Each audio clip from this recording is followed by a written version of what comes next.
में वो कुव्वत है, वो मादा है कि हम ऐसा आयोजन कर सकते हैं और उसको सफलता से कर सकते हैं। वी शुड बी प्राउड, हमें उस पर गर्व होना चाहिए। हर किसी की एक सोच है। अब उसमें यह कह देना कि जो डुबकी लगाएगा वो तो मर जाएगा। आपकी पार्टी के विधायक पहले बोल चुके हैं, ओम प्रकाश जी, वो ये कह चुके हैं। अब एक और आ गए हैं जो कह रहे हैं कि पापी ही जाते हैं, पाप ही धोने जाते हैं। ये सिर्फ बदनाम करने की कोशिश होती है और कुछ नहीं होता। बैठा हुआ विवेकन व्यक्ति भी तो कह रहा है। हाँ। तारिक जी बोलिए। ये किसने कहा है कि वहां पे पापी अपने पाप धोने जाते हैं? ये चंद्रशेखर रावण जी ने कहा है। आपने डिबेट नहीं सुनी शुरुआत से? ये कौन है? इनको इनको पहले ये कह रहे हैं वो कौन है। देखिए वो डिसमिस कर रहे हैं, ये उनका तरीका है, ये उनका स्टाइल है। हाँ, ये कोई इम्पोर्टेंट आदमी है? हाँ, ये कोई इम्पोर्टेंट आदमी है? मुझे तो नहीं लगता। नहीं, वो बात है कि हर धर्म में वो जो डुबकी लगाने से मर जाते हैं वो इम्पोर्टेंट आदमी है क्या? अरे यार चुप हो जाओ यार, एक मिनट रुक जाओ यार, एक मिनट रुक जाओ। बताओ ना भाई साहब, किसने कहा था? आप अपने इम्पोर्टेंट आदमी की तो बात करोगे या वो भी इम्पोर्टेंट नहीं है? हर धर्म में आप बताओ ना। अरे आपके नमाजवादी पार्टी के ही मौलाना है वो। आप यहाँ 55 एकड़ जमीन जो है ना, कौन है यार ये आदमी? आपका नाम क्या है भाईजान? बकवाट की है। अच्छा विनोद जी उन्हें बोलने दीजिए एक बार। हाँ, ये आदमी भी नहीं जानोगे। आपका नाम क्या है? तुम्हें अभी मैं सारा जवाब दूंगा आपको, आपकी सारी बातों का जवाब दूंगा। आप एक बार सवाल कर लीजिए। आपको सिर्फ प्रतिवादी याद आते हैं। आप सवाल कर लीजिए, मैं जवाब दे रहा हूँ। जवाब देने की जरूरत नहीं है। आप क्या जवाब दोगे? आपको पता ही नहीं है। अच्छा ठीक है, एक बार विनोद जी। ठीक है, धन्यवाद। अच्छा चलिए, मेरा जवाब खत्म हो गया। अच्छा विनोद जी उन्हें बताइए, डुबकी लगाने वाले मर जाते हैं क्या? खत्म। चलिए मैडम उन्हीं से पूछ लीजिए। विनोद जी आपने कहा आप चंद्रशेखर जी को नहीं जानते। सुचारिता जी, आज आपकी तबीयत खराब है। चंद्रशेखर जी को आप नहीं जानते। आपकी तबीयत खराब, उसका नाजायज फायदा उठा रहे हैं। वो तो आप भी कई बार उठाते हैं सर। अब ये तो क्या करें, महाभारत करते हैं, हमें तो झेलना पड़ता है। नहीं, आपकी तबीयत खराब होती है तो नहीं उठाता हूँ। आज आपकी तबीयत खराब है तो देख लीजिए, बहुत साहित्यिकी। तो आप आज आप एक बार पे बोलने पे चुप हो जाएंगे, ये कह रहे हैं आप मुझे? मैं बस जवाब दे लूं? हाँ जवाब दीजिए। आप चंद्रशेखर जी को नहीं जानते, आप उन्हें डिसमिस कर रहे हैं, लेकिन ओम प्रकाश जी को तो जानते हैं। मैं अभी आगे बात कर रहा हूँ। आगे बात कर रहा हूँ। देखिए, हर धर्म में कोई ना कोई प्रथा होती है। मेरा धर्म है इस्लाम।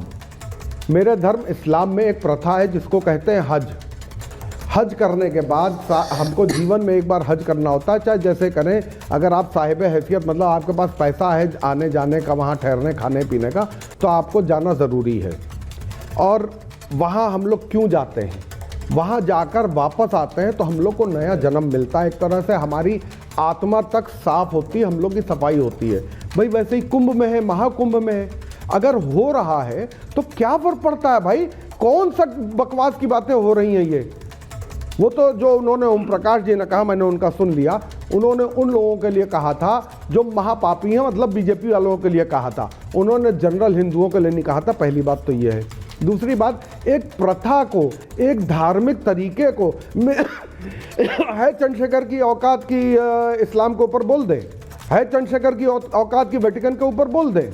नहीं बोल सकता है, वो नहीं बोल सकता है, क्योंकि हिंदू है, हिंदू के ऊपर बोलता रहता है। पता नहीं क्यों बोलते हैं लोग। कौन सा वक्फ बोर्ड? मैं उस मौलाना को ही वक्फ करता हूँ, सब इस्तेमाल करते रहेंगे उसको। ऐसे जमीन बोल दिया कि वक्फ हो गई तो वक्फ हो गई। अरे हजारों साल से महाकुंभ चल रहा है, वहां पे कुंभ चल रहा है, अर्धकुंभ चल रहा है, तो वो क्या इनके बाप दादा ने वक्फ की थी? है क्या कंजड़ों के पास जमीन थी? इस कंजड़ के पास जमीन थी जिस मौलाना ने कहा कि वक्फ की संपत्ति है। अभी पूछ लियो तो उनके पजामे का नाड़ा तक उनका नहीं होगा, चंदे के पैसे से खरीदा हुआ पजामे का नाड़ा होगा। लारी जी, बात तो आप सही कह रहे हैं, बातें नहीं करनी चाहिए लोगों को। लारी जी देखिए, आज तो आप बात सही कह रहे हैं, लेकिन मेरा सवाल सिर्फ इतना है कि क्योंकि आपके नेता ने कहा, नहीं आपके नेता ने कहा तो आपने उसके लिए एक कारण बता दिया कि भाई उन्होंने ऐसे नहीं ऐसे कहा था, और ये कह रहे हैं तो आपने उन्हें डिसमिस कर दिया। विवाद जितने भी उठ रहे हो, विवाद जितने भी उठ रहे हैं, नहीं जानता जो नाम आपने लिया है। हाँ। मैं हर विवाद पे बोल रहा हूं।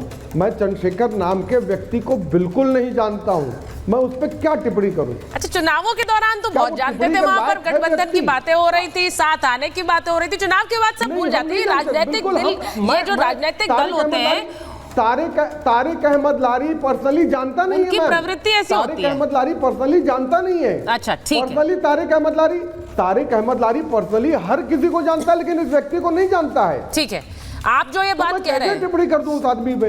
मैंने तो उसको एकदम नकार दिया। अच्छा, विवेक जी कुछ बोलना चाह रहे हैं। विवेक जी एक बार, मुमताज जी आती हूँ विवेक जी के पास एक बार। हाँ बोलिए प्लीज, विवेक जी बोलिए। चंद्रशेखर जी माननीय सांसद हैं, आजाद समाज पार्टी से हैं, इंडिया अलायंस के गठबंधन में थे, सबने समर्थन किया था उस वक्त उनको एक सीट के लिए, including the Samajwadi party. Dalit rights के बड़े एक्टिविस्ट हैं, इसमें कोई दो राय नहीं है। और बहुजन समाज पार्टी जैसे जैसे समाप्त हो रही है, आजाद समाज पार्टी आगे बढ़ रही है, शायद लगभग उसी रोल के अंदर। तो इस तरीके से दलित राइट एक्टिविस्ट को नकारना, उनकी बात को सुनना, यू हैव टू अंडरस्टैंड एक दलित है क्या। जो लोग हजारों साल से कुंठित रहे हैं ब्राह्मणिकल सुप्रीमेसी को और रीति रिवाज को उस नजरिए से नहीं देखते, जैसे मेरे जैसा एक सवर्ण कायस्थ या यहाँ बैठे हुए विनोद बंसल जी और अन्य लोग देखते हैं। ये एक फर्क है। हजारों साल से उन लोगों को दबाया गया, उनके लिए प्रश्न चिन्ह है कि हम क्यों नहीं बराबर हैं कायस्थ के, ब्राह्मण के, बनिया के या राजपूत के। तो आपको रिस्पेक्ट देना पड़ेगा चंद्रशेखर को, व्हाटएवर बी इट।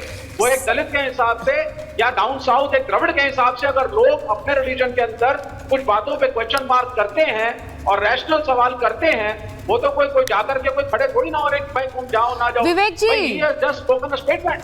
विवेक जी, क्या बुराई है? विवेक जी, यहाँ पर सम्मान या अपमान की बात नहीं हो रही है। और मैं आपको एक बात बता दूं कि आप जो बात कह रहे हैं इंडिया अलायंस के, आपने पूरा उनके बारे में पूरी एक तस्वीर बता दी है लारी साहब को, लेकिन आप यहाँ पर तो प्रधानमंत्री को नहीं छोड़ते हैं, मुख्यमंत्री को नहीं छोड़ते हैं जब बुरे शब्द कहने की बारी आती है। तो आप क्या बात कर रहे हैं? सम्मान अपमान के बीच की जो रेखा है वो कैसे धूमिल हो जाती है, वो आपने देखा है।